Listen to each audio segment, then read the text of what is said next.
So welcome back to 100 days of Python series and आज है इसका डे 3 जिसमें हम बात करेंगे 5 ऐसे बेसिक डाटा टाइप के बारे में जो आपको पता होने चाहिए एज अ डेवलपर। सबसे पहले हम समझते हैं डाटा टाइप होता क्या है।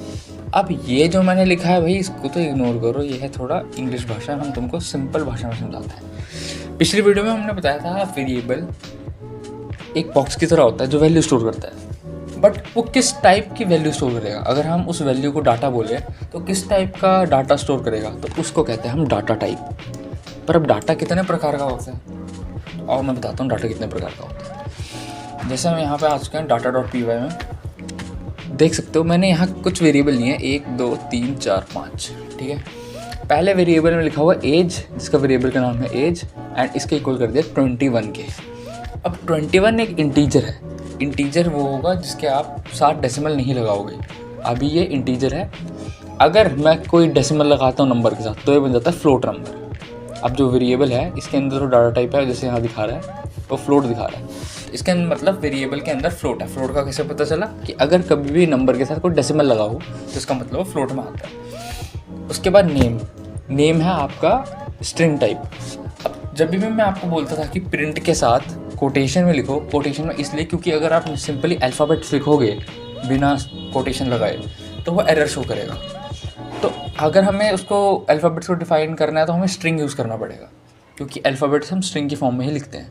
तो इसलिए हम कोटेशंस लगाएंगे कुछ भी नाम वगैरह कुछ भी प्रिंट करना हो तो।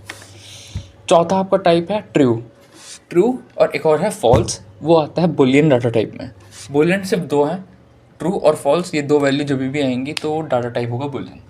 और रिजल्ट जैसे लिखा हुआ है इक्वल टू नन। नन का मतलब नन डाटा टाइप, मतलब इसमें कोई डाटा टाइप है ही नहीं, इसका ये कुछ नहीं है, खाली है।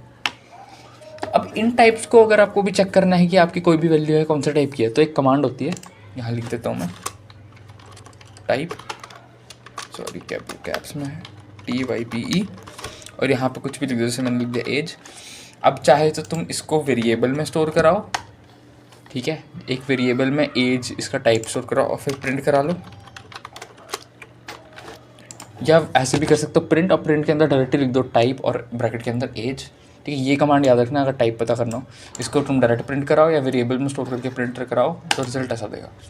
जैसे ये है इंट एज, मतलब टाइप एज, तो इसने दिखा दिया इंटीजर टाइप है। यहाँ दिखा है प्राइस फ्लोट, ठीक है।